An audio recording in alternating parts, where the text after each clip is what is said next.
Een oude violin zal verkauft worden in Utrecht. De Utrechter heeft een hand, die is vol stof, die is schwinsch, die is verkrotst en oud. Die heeft geen wert. En hij vraagt nur $10. Eine Frau biedt $10. En hij zegt 15, eens met $15 voor deze violin, aber keiner biedt $15. Hij zegt $10. Zum ersten, zum zweiten, in Joods, hij heeft verkauft. Dan komt er een man. Der nimmt die Violin, der dreht ein bisschen und dreht, der merkt den drehen, der fängt die Violin und spielt. Und ich habe eine sehr wunderbare Musik gehört. Sehr schön, die Musik, was die Menschen durch hören.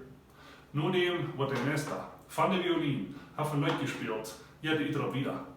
Und er fragt nur $100, $200, $1000, 2000 und für $3000 wird er selbst die Violin verkauft, wo erst keiner will $10 vergeben.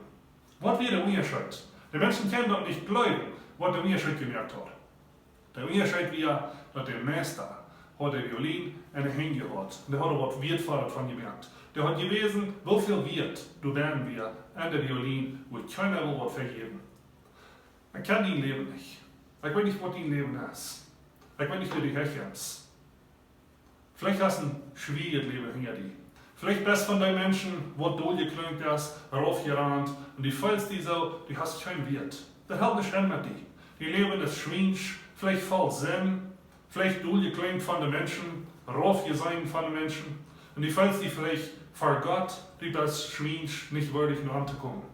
Weißt du, in 1. Korinther, Kapitel 4, Vers 17 ist ein Vers, und dort sagt, dort, wer an Christus ist, wer an Jesus seine Hände ist, das ist eine neue Kreatur. Der merkt, was nicht von uns. Und dort wird Jesus wel von ihm leben mehr. Was nicht.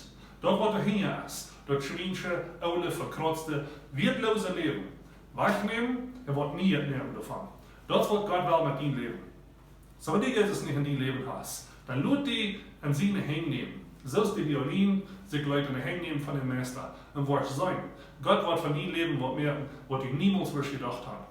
Du wirst eine wertvolle Person sein, du wirst eine Person sein, die du nie erscheint merkt, und du wirst auch erbs viel wert sein in deinem Leben. Aber allein dein Leben und Gott seine Hände, heim wird in dir erscheint merken. Gottes Segen.